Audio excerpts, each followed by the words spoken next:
बार नमोकार मंत्र का उच्चारण कर ले।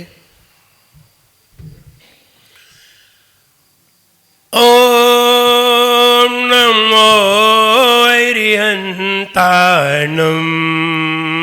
ओम नमो अरिहंताणं।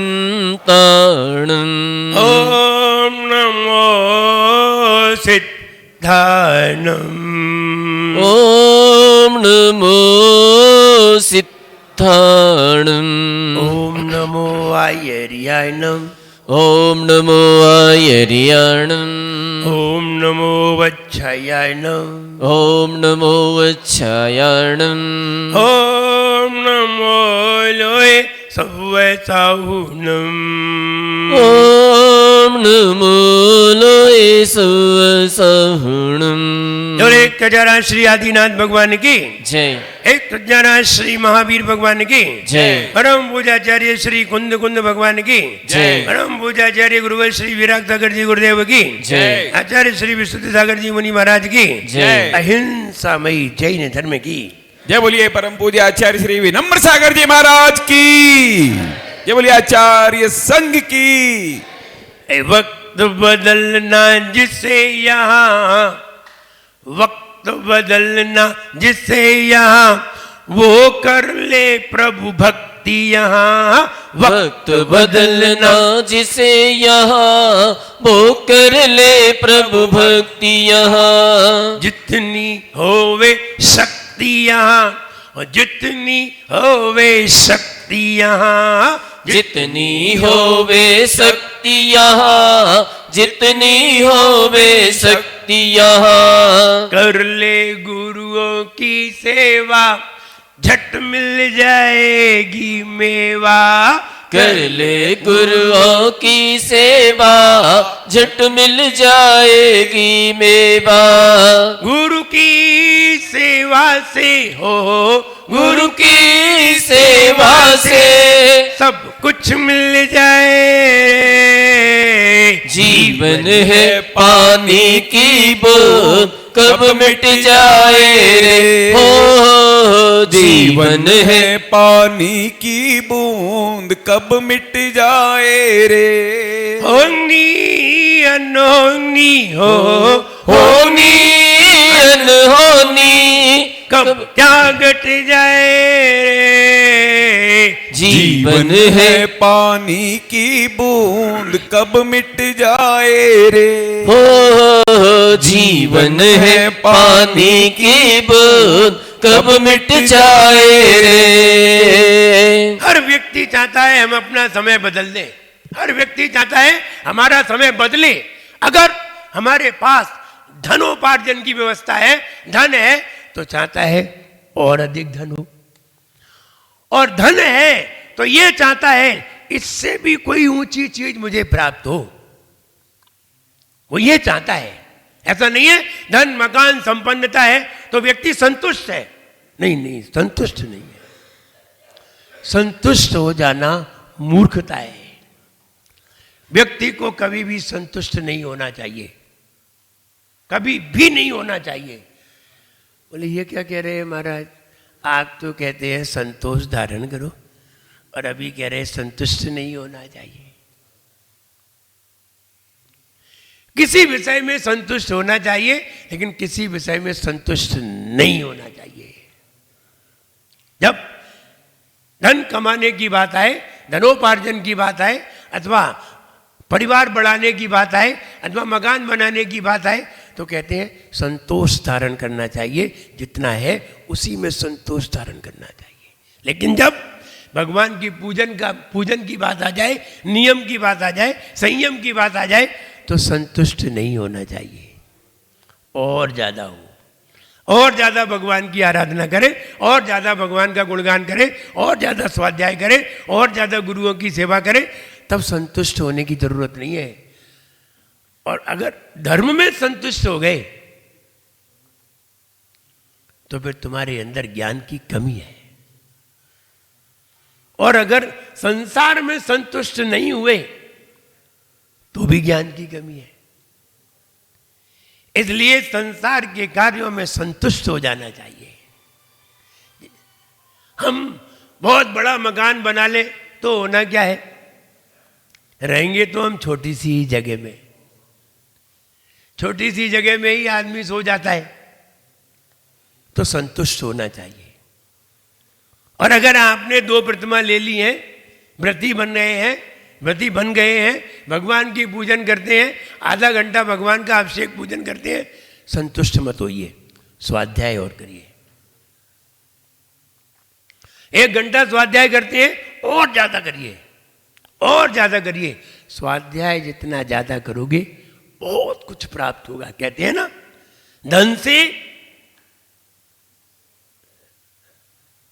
बिस्तर तो मिल सकता है लेकिन नींद नहीं मिल सकती। धन से भोजन तो मिल सकता है लेकिन भूख नहीं मिल सकती। धन से किताब तो मिल सकती है लेकिन ज्ञान नहीं मिल सकता। इसमें संतुष्ट नहीं होना है, और ज्यादा प्राप्त करना चाहिए। 2 प्रतिमा हो गई, 5 पे आना चाहिए, 7 पे आना चाहिए, 11 पे आना चाहिए, और आगे बढ़ना चाहिए। और मुनि बन गए तो भी संतुष्ट मत होइए। मुनि बनकर के भी कोई मुनि संतुष्ट नहीं है, और आगे और प्राप्त करना चाहता है, ध्यान करना चाहता है, चिंतन करना चाहता है, ज्ञान करना चाहता है। जब तक केवल ज्ञान नहीं हो जाता तब तक किसी भी मुनि को संतुष्टि नहीं होती। और आपको नहीं मालूम कितना धन प्राप्त हो जाए तब संतुष्टि होगी। मुनिराज को तो मालूम है कि जब तक केवल ज्ञान नहीं हो जाए तब तक संतुष्ट नहीं होना चाहिए। आपको, हमें भी नहीं मालूम है, और मुझे लगता है आपको भी नहीं मालूम है कि हमारी संतुष्टि कितने में है। जितना मिल जाए वो कम है। चक्रवर्ती को 6 खंड का अधिपति बनने के बाद भी, सारी दुनिया की संपत्ति मिलने के बाद भी वो संतुष्ट नहीं था। फिर उसने धर्म को धारण किया। तब धर्म से ये मालूम चला कि संसार के कार्यों में संतुष्ट होना चाहिए और अपने गुणों में कभी संतुष्ट नहीं होना चाहिए। ये बात पता चली। पुण्योदय का लाभ होने से, पुण्य का उदय मिल जाने से, केवल पुण्योदय के लाभ से ही संतुष्ट नहीं होना है। केवल पुण्योदय का लाभ ही पर्याप्त नहीं है, पुण्यात्मा बनना जरूरी है। पुण्योदय से बहुत सारी संपदा प्राप्त हो सकती है, यह संतुष्टि का कारण नहीं है। पुण्यात्मा बनना चाहिए। पुण्यात्मा बनोगी तो हो सकता है सारभूत चीज प्राप्त होगी। सारभूत चीज प्राप्त नहीं हुई तब तक आप पुण्यात्मा हो ही नहीं सकते। पुण्य का उदय हो सकता है। आपके पास मंदिर उपलब्ध है, कहो पुण्य का उदय है कि पाप का उदय। आपके मोहल्ले में मुनिराज विराजमान है, कहो पुण्य का उदय है कि पाप का। आप पुण्यशाली तो है, पुण्य का उदय तो है, आप पुण्यात्मा है।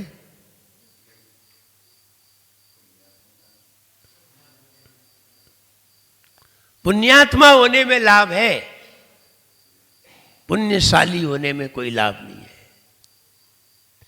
पुण्यशाली तो कोई भी हो सकता है। पुण्यशाली तो दुबई में बैठा व्यक्ति भी हो सकता है। पुण्यशाली तो कुवैत में बैठा व्यक्ति भी हो सकता है।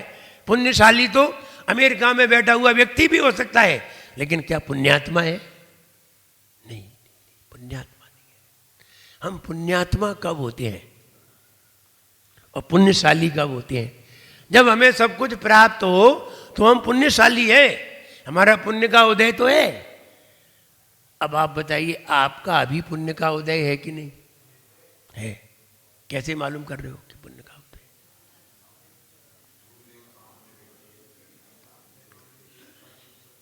आप मेरे सामने हैं, आप मेरे सामने हैं, ये पुण्य का उदय है। लेकिन आप मेरे जैसे हो जाए तो आप पुण्यात्मा है। हम तुम्हारे सामने हैं, ये पुण्य का उदय है। और हम ही आप जैसे हो जाए तो पुण्यात्मा है। मुनिराज पुण्यशाली है या पुण्यात्मा? पुण्यात्मा है। क्या कहा है द्रव्य संग्रह में? आचार्य नेमिचंद महाराज कहते हैं, सुह असुह भावजुत्ता पुण्यम पावम हवंती खलु जीवा। सुह असुह, शुभ अशुभ भाव से युक्त,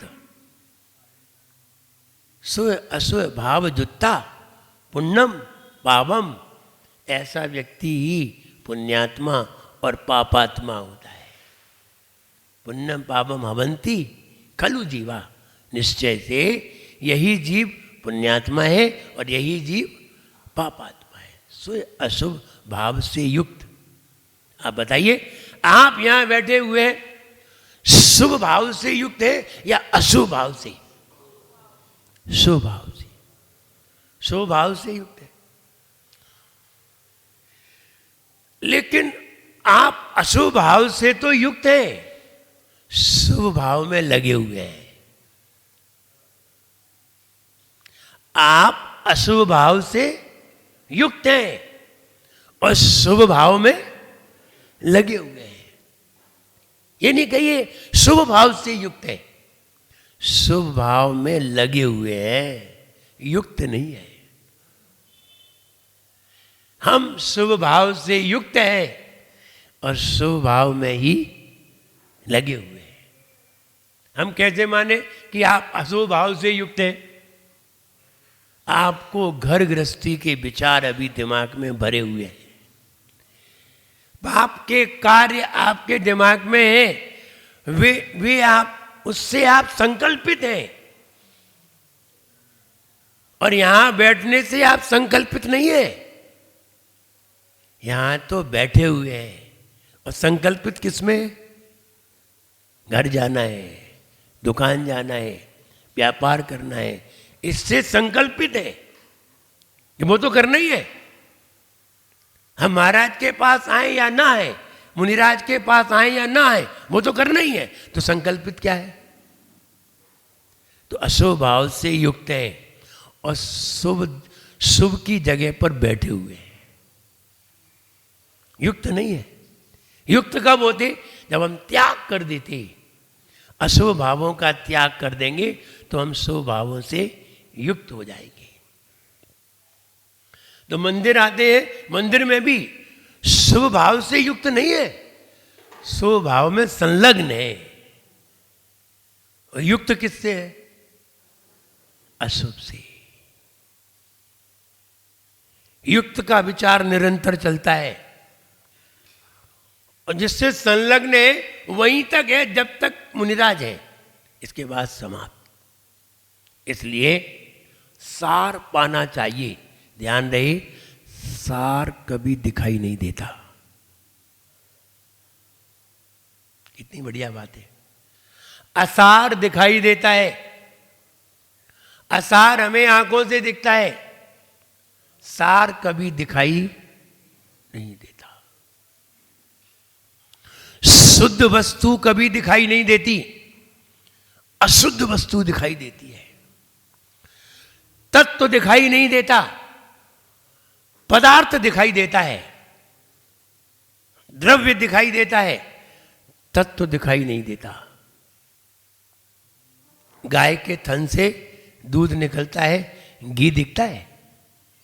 बताओ, दिखा है कभी घी दूध में? घी है लेकिन घी दिखता नहीं है, और घी है।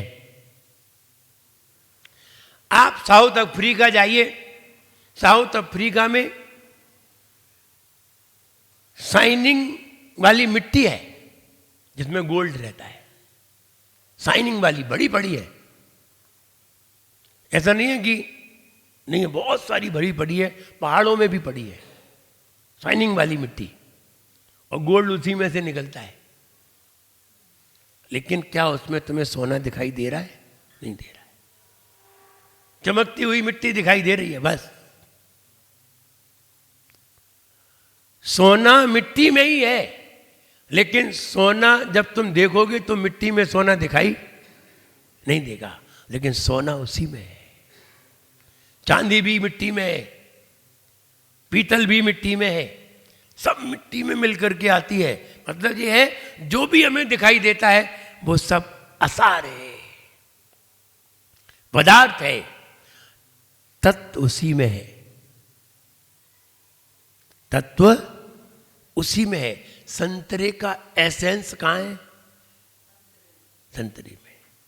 और बाहर से क्या दिखता है? संतरा। एसेंस कहीं नहीं दिखता। तुम बिल्कुल छील लो उसे, छील लो, कली निकाल लो, कली को भी छील लो, तब भी तुम्हें एसेंस दिखाई नहीं देगा। एसेंस दिखता नहीं है, उसी में। तत्व मेरे अंदर ही है, लेकिन दिखाई नहीं देता। और देखना है, तत्व को देखना है। अब कैसे देखेंगे बताइए? कैसे देख पाओगे तत्व को? देखना तो है। दिखता तो पदार्थ है, तत्व दिखता नहीं है। और पदार्थ में ही तत्व है, लेकिन तत्व को देखना जरूरी है। तत्व को देखे बिना आपकी भावना तत्व पाने की नहीं होगी। और तत्व किसे कहते हैं? कोई पूछे तत्व किसे कहते हैं? सारभूत वस्तु को तत्व कहते हैं, वस्तु के स्वभाव को तत्व कहते हैं, मूलभूत वस्तु को तत्व कहते हैं। जिससे वस्तु की कीमत हो उसे तत्व कहते हैं। जिससे वस्तु की कीमत हो उसे तत्व कहते हैं। आपकी कीमत किससे है? इस शरीर की कीमत किससे है? हमसे। हम शरीर से निकल जाएं तो कीमत नहीं। शरीर की कीमत किससे है? हमसे। हमारी कीमत किससे है? ज्ञान से। तो ज्ञान तत्व है। ज्ञान क्या हुआ? तत्व है। ज्ञान नहीं है तो आप पागल कहे जाएंगे, मूर्ख कहे जाएंगे, अज्ञानी कहे जाएंगे। कोई भी कीमत नहीं करेगा। कहो ज्ञान की कितनी कीमत है? बहुत कीमत है, बहुत कीमत है। कहते हैं एक शावक 100 बार मनुष्य जन्म लेकर के 1000 करोड़ रुपए की कमाई करे, मुनिराज एक सामायिक में उससे ज्यादा कमाई कर लेते हैं। 100 बार जन्म लेकर के 1000 करोड़ की कमाई करें, मुनिराज एक सामायिक में ही उसे निपटा देते हैं। इसीलिए हम चाहते हैं, हे गुरुदेव मेरे घर पर आपके चरण पड़े, मेरे घर पर आपके आहार हों, और आहार हो जाएंगे तो आपकी सामायिक का थोड़ा सा अंश हमें भी प्राप्त हो जाएगा। और जो 1000 करोड़ की बात चल रही है तो 2-4 करोड़ तो आ ही जाएंगे। जल्दी से मेरे यहाँ आहार हो जाए। इसलिए मुनिराज को देख करके श्रावक के मन में आहार देने के भाव हो जाते हैं। क्यों हो जाते हैं? वो जानता है अगर एक बार हमने आहार दे लिया तो हमारी जिंदगी संवर जाएगी। जिंदगी क्या, हमारा घर ही संवर जाएगा। और घर छोड़ो, अगले कई भव संवर जाएंगे। एक बार आहार दे लिया तो। अरे छोड़ो आहार देने की, तुम एक बार मुनिराज को अच्छी तरह देख लो तो तुम्हारा भव सुधर जाएगा। मारीच को देखिए, एक बार उस मारीच ने पुरुरवा भील की अवस्था में एक मुनिराज को देख लिया। पुरुरवा भील की अवस्था में एक मुनिराज को देख लिया, मुनिराज के दर्शन कर लिए। दर्शन करके बड़ा प्रसन्न हुआ और एक छोटा सा नियम ले आया। और आ गया अपने घर पे। देखिए, एक मुनिराज के दर्शन का फल ये निकला, धीरे धीरे धीरे धीरे धीरे धीरे मनुष्य होता हुआ एक दिन आदिनाथ भगवान का नाती हुआ। बताओ कहां से कहां आ गया, भील से कहां आ गया वो, तीर्थंकर का नाती। इसका मतलब है मोक्षगामी। तीर्थंकर के यहां कोई भी जन्म ले, कोई भी कितना भी पाप करे, मोक्ष तो जाना ही पड़ेगा। कहां से कहां पहुंच गया, एक मुनिराज को देखकर, एक मुनिराज के दर्शन करके। तो हम ये कहें कि हम सार को पाना चाहते हैं तो सार पे नजर डालिए, कैसे दिखेगा सार। ध्यान रहे, बाहर की वस्तुएं क्या है, देखो बाहर की वस्तुएं पदार्थ है। असार तब है जब हम सार को नहीं जानते, तब वो वस्तु असार है। सारभूत वस्तु की कीमत है, दूध तुम्हें 50 रुपए किलो मिल जाएगा, दही तुम्हें 80 या 100 रुपए किलो मिल जाएगा। क्योंकि दही को गर्म करना पड़ा, फिर जमाना पड़ा, थोड़ा सा कम हुआ तो रेट बढ़ गई, और एक दिन मेहनत लगी तो दूध 50 रुपए किलो मिल गया और दही 100 रुपए किलो मिल गया। मक्खन 200-300 रुपए किलो मिल गया, घी 800 रुपए किलो मिला। घी के ऊपर कोई चीज नहीं है, घी सबसे ज्यादा कीमती है। दूध को ले आओ और ला करके तुमने रख दिया, एक दिन बाद खराब हो जाएगा। दही जमाओ तो 2 दिन चल जाएगा। आज दूध लाए, आज गर्म किया, शाम को उबाला, जमाया, कल सवेरे खत्म, दूध आज ही खत्म हो जाएगा। दूध की मियाद कम, दही की मियाद थोड़ी ज्यादा, घी की मियाद सालों, 1 साल तक खराब ना हो, तो घी की मियाद बढ़ गई।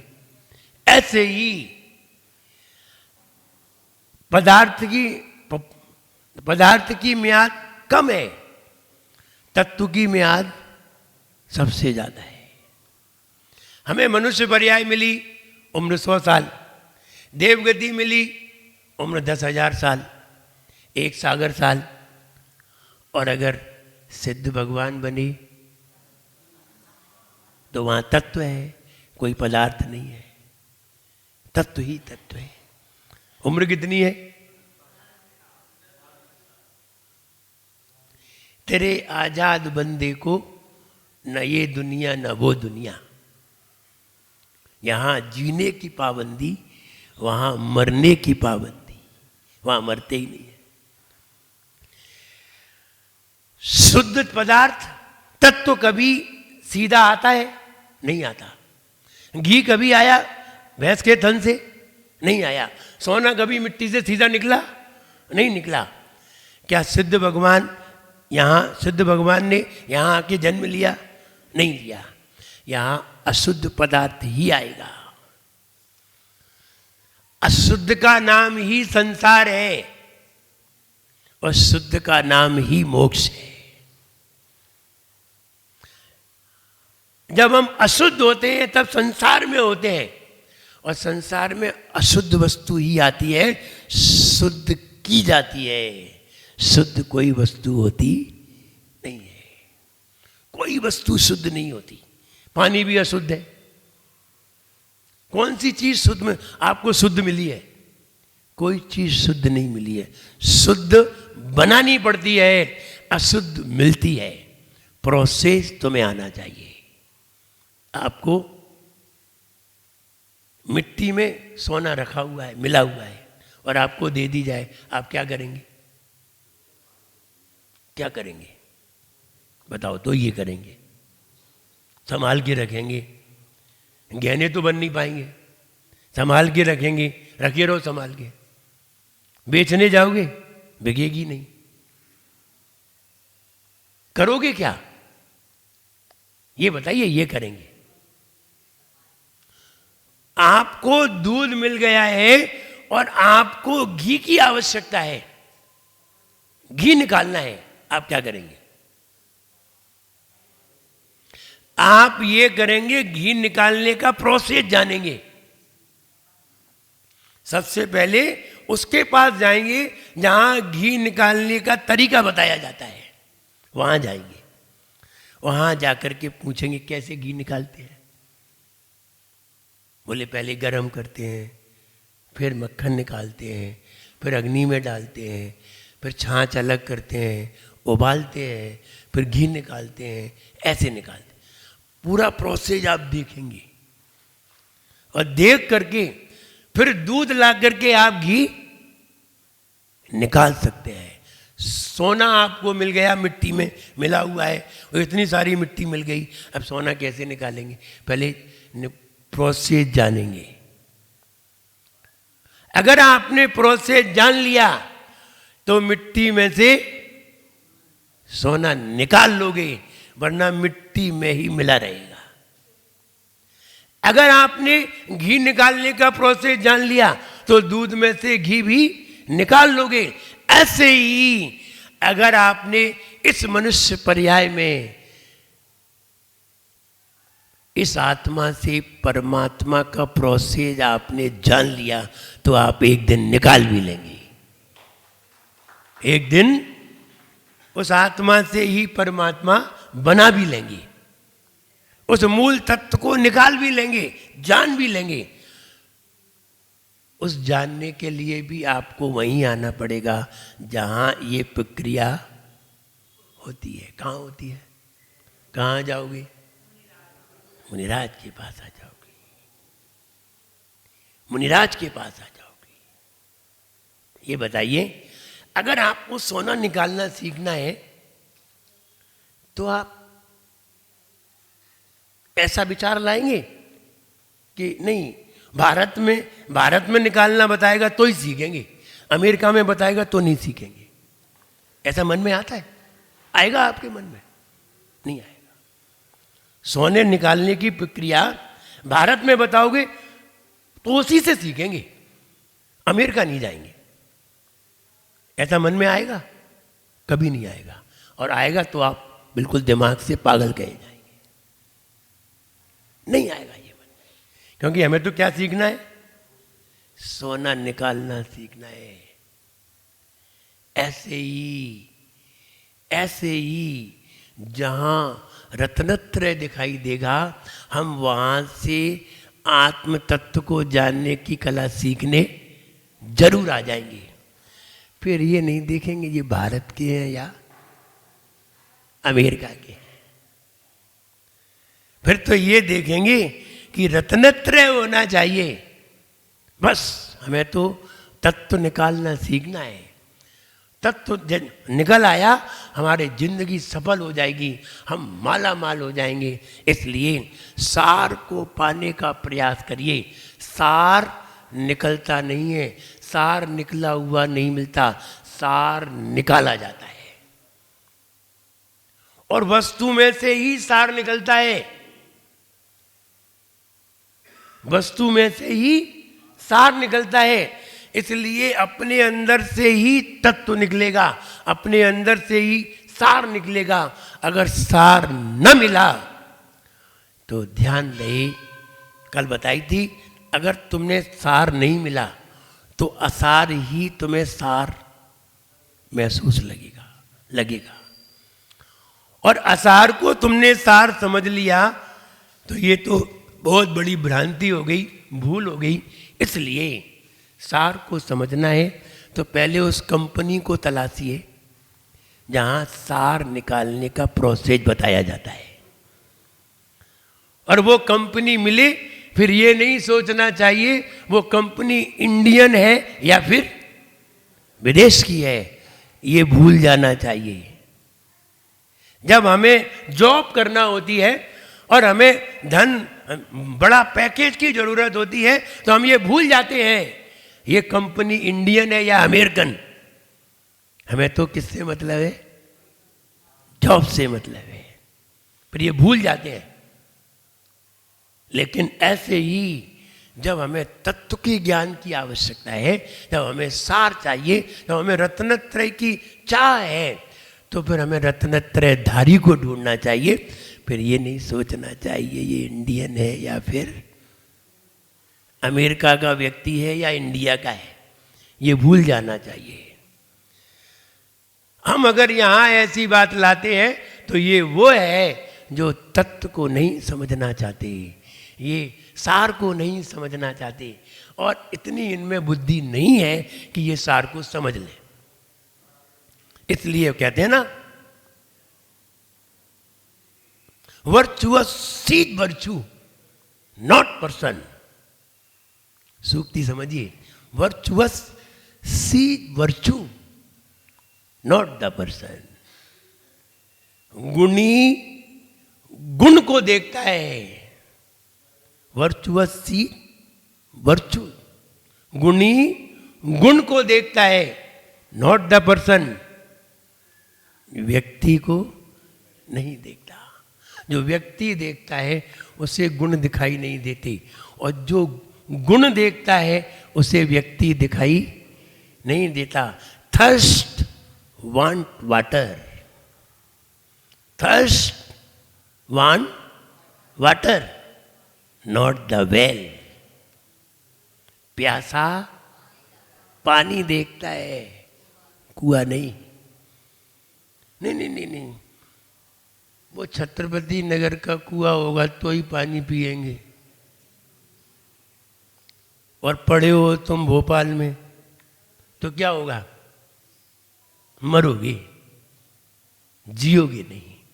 भैया प्यास क्या देखती है? पानी। पानी चाहिए, फिर किसी भी कुएं का हो प्रासुक होना चाहिए। पानी किसी भी कुएं का हो प्रासुक होना चाहिए, मीठा होना चाहिए। और अगर हम कुआं देखते रहे तो पानी नहीं मिलेगा। लेकिन कभी कभी कोई कहते हैं कि कभी प्यासा पानी के पास जाता है और कभी कभी पानी ही प्यासे के पास आ जाता है। कभी प्यासा कुएं के पास जाता है, कभी कुआं ही प्यासे के पास आ जाता है। हम ये कहना चाहते हैं, हम सार पाना चाहते हैं, कोई रत्नत्रयधारी की तलाश करो, और रत्नत्रयधारी मिल जाए तो निश्चित है तुम्हें बता देगा कि सार किससे देखा जाता है। ध्यान रहे, इन आंखों से तुम्हें कभी सार दिखाई नहीं देगा। इन आंखों से कभी तुम्हें सार दिखाई नहीं देगा, और जिससे दिखाई देगा उसे हम आपको कल बताएंगे। जय बोलिए महावीर भगवान ने की।